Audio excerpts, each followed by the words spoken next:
Hello, everyone. Welcome back to another episode of yours truly, Trisha. Today, we're going to dive into a topic that's near and dear to my heart: social media. As a full time content creator, I spend a significant amount of time on various platforms, and I have some thoughts to share with all of you. Social media, as we know, is an incredible tool for content creators like me. It has revolutionized the way we connect, share, and engage with our audience. You know what? I've been able to build a community of like minded individuals who appreciate my work, and that is truly amazing. And I've also made some really good friends. You know, when I think about when I first started on social media, things have changed so much. I mean, I started not even thinking that this would actually become my career, my job, my livelihood. I just was posting and sharing my journey as an active mom who wanted to stay fit after having kids. I went from writing on my blog, sharing my journey as someone who enjoyed being at the gym 5 to 7 days a week, to someone who then was like doing family room workouts with my little ones. And I was sharing this journey on my blog and helping other mothers with their fitness and nutrition. And then who knew I would be working with some incredible brands, brands like American Express to Sport Tech to, I feel very lucky and very blessed that, things have changed and changed for the better. And things have just continued to evolve and escalate so quickly. And, today I'm very proud to say that I've co-founded a social media management company to help others and support others on social media. But it's not always sunshine and rainbows in the world of social media. Like any tool, it has its pros and cons. But let's start with the positive side of things that I've noticed and experienced myself. Social media provides an avenue for me to express my creativity and passion.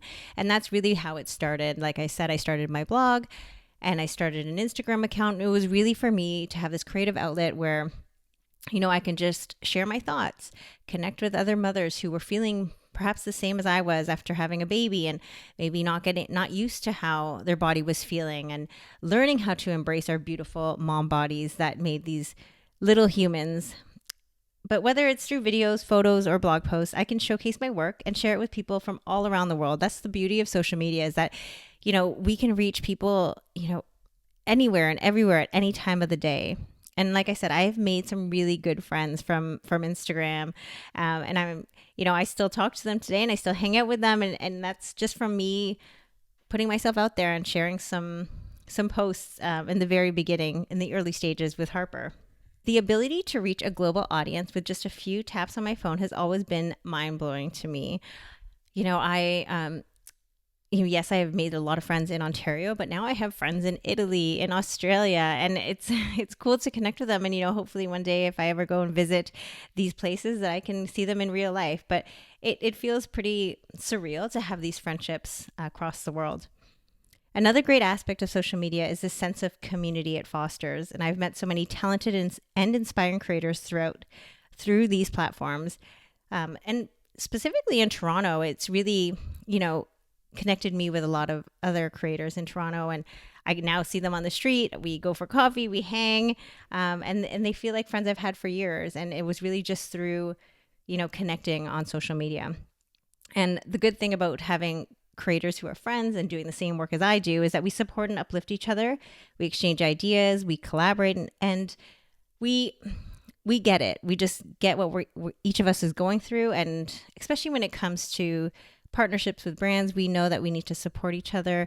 And it's not that competitive. When you really care for your friends on Instagram, you want to support them and you want to see them do well. So it is really, truly incredible how social media has brought together individuals who would have otherwise never crossed paths. And that's true. I mean, like Toronto, yes, it is a very small city, but I just feel like before, people would just kind of cross each other's paths without even knowing and not even taking a second look. And now, I see a lot of these people at events, and, we consider each other friends. There are also social media offers through partnerships and sponsorships. I've been able to turn my passion into a full-time career.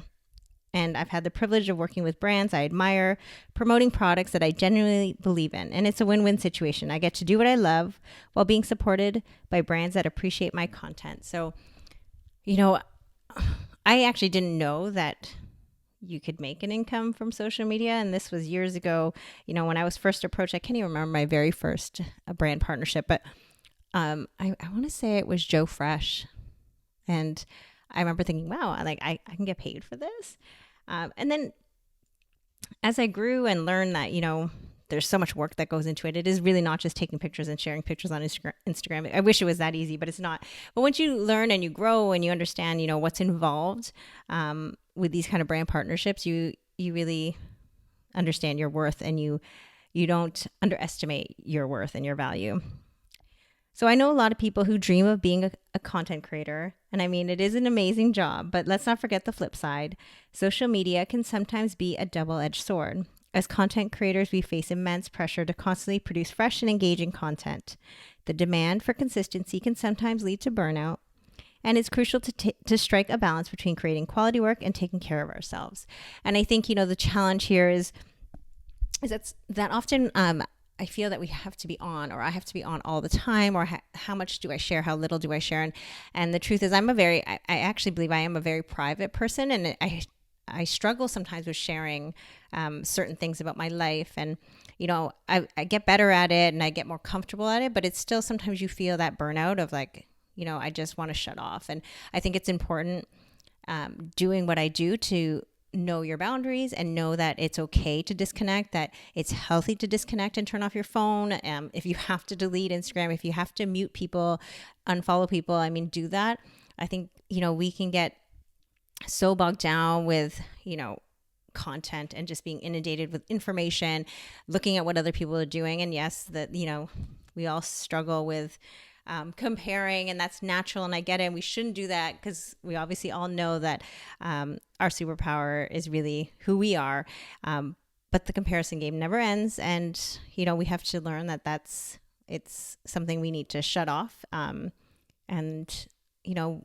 people want to see us because we're unique, and that's why people follow us and engage with us. And I think the other challenge with social media is, the numbers. And, as content creators, we all say, it's really not about the numbers. We all know that, but sometimes it's easy to get caught up in that and looking at likes and follower counts and engagement rates. And yes, brands do care about that because, they pay us and they want to know how many likes, how many people engaged, and that never goes away. But, we have to stay true to ourselves and say, hey, you know what? It really isn't about the numbers. It's about me being true to myself, putting my real self out there and sharing content that is really true to me and authentic to me. And I think that's, we got to stay true to that and hold that at our center and stay focused on that. The next one is something that all of us probably have had to deal with at least once, not just for content creators like me, but for any social media users.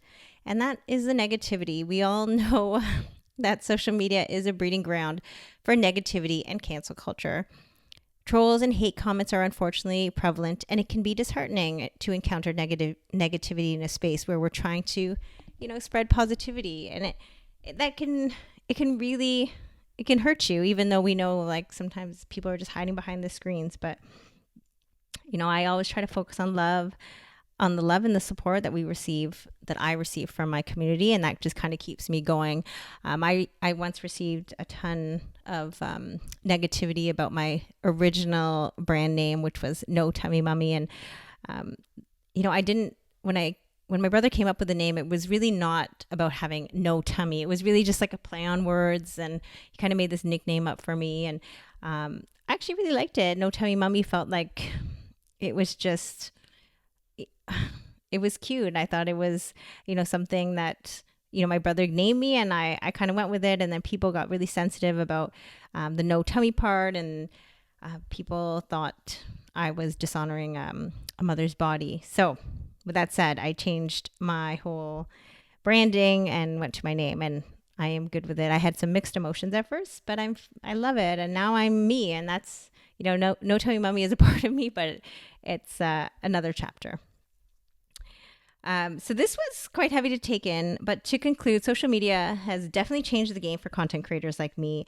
It's opened doors, it's created opportunities, and allowed us to connect with a global audience. And it's essential to navigate the space with caution, especially when your kids are involved. And then we can say that for another podcast, but especially when kids are involved, you have to be navigating this space truly with caution, but also remembering our worth and the purpose behind our content to stay true to ourselves, because social media is a tool, and like any tool, it's up to us to use it wisely. And that's a wrap for today's episode. Thanks so much for listening. See you soon.